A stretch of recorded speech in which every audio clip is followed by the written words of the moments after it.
N'abaana bangi wano abali e Buwarabu. Oli nakubira nga ayagala kuzimba ennyumba ya bisenge bina. Haji nze nalabye akayumba kano kafana bweka. It is okay. It is okay. I want dreamers. I want dreamers, but I'm someone who applies common sense mu buli kintu kyonna kye nkola. Tosobola kugenda ng'omusaala gwonna ogenda gukomitinga. Ngogenda gukomitinga ku nyumba ya kwebakamu. So when you finish your house, what happens next? Bw'obanga ozimbye ennyumba ng'ogizimbidde emyaka 5, omwana gwe walekanga alina emyaka 8 agenda kuba alina emyaka 13. Tokyamugulira kagundi, tokyamugulira katoyi ka mu 1 pound kasanana wali ka mitwalo 2. Kati alina ebyetaago bigenda kubanga bikyukamu. Ebyetaago bwe bigenda nga bitandika okukyuka mu kite tobangako n'aba teenagers bali abaana balya balinga byuma bya kasooli ogenda okwekanga nga buli lwokanya okubeerayo obuvunaanyizibwa bubeerayo and mu mpola ng'ogenda okutandika nga weefuula saddaaka nga ggwe kuba oconcentratinze ku kintu naye nga totunuulya kintu kirala. Mulimu abantu ategeera ekituufu kye kinagamba nti nze mbadde mu kisenge ddiiro fine. Nze ennyumba yange gye nasooka okuzimba pulaani yali bweti. This is what I did. Okay? Nakwata eddiiro nga nnyingirira wano bwenti. Lino lyali ddiiro. Bwe nakola wano eddiiro nenteeka wano akasenge. Nenteeka wano oluggi. Kaakati wano nensalawo akantu weekati ne wano nensalawo akantu weekati. Nga bw'ojja wano kino kinaabiro. Bw'oyingira wano eno master bedroom. Kano akakuuba akali emabega kakutwala wano nga nteesewo ka kitchen, wano nga nteesewo ka bedroom.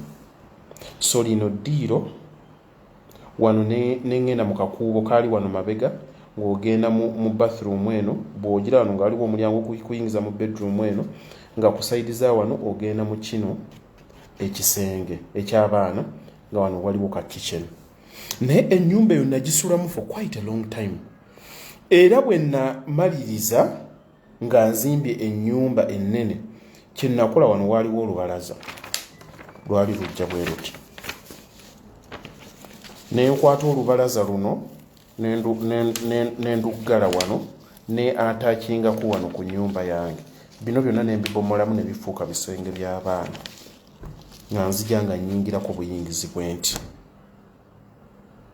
I don't know oba nina engeri gye nsobola okibasomesaamu kino. Naye kayumba kange nakatachingako bw'atachinzi kuno bwenti. Kaakati bwe ngenda mu bisenge eno yonna nzijayo bye byafuuka ebisenge by'ennyumba. Kati saatandikira ku assets naye nali saagala kupangisa. Kati nga bwe mba nzirayo era ndani ebintu byange mbirekamu wano nsobola okubiggaliramu.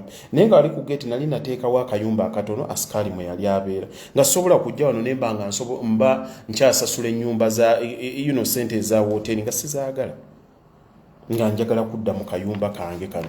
So akayumba kano nakakola bulungi nnyo mu ddiiro nensibamu ka wallpaper nenteekamu obutaalataala nga bwenzija I'm happy in my own house. Nesikiriza nyumba gye nasembayo okuzimba kumpi yankostinga millions 3-5 kuba nti yatwala sente ezo. It could have been a liability. Okay? Kati sigamba muntu nti n'obulamu bwonna olina kubeerawo nga weerumya. Naye kutandika ng'obaza nti buli kintu kyonna kibeerako time yakyo. Bwenkeera olwaleero kati nondabanga navuze Range Rover oba omudiri tugamba nti Hajja atugamba to saving and what have you. No, tewaliwo benefit, temulimu birabo bye bagabira ku safaringa. It has to be a phase we need to understand. Notatandika kwejjamu mutima gubuukira balala we babuukira. Nokola ebintu mu budde bwo kuba buli omu alina obudde bwe. Omuntu nga muli wakati mu battlefield ne mutandika okukola embaga ne and you throw a lavish wedding, that is abnormality. Nenga embaga simbi naye time gy'okikoleddemu ne w'okikoledde kibadde kikyamu. Nenga abakola embaga eziri lavish baba balalu tebabeera balalu. Naye baba bakola ebintu babikole mu butuufu.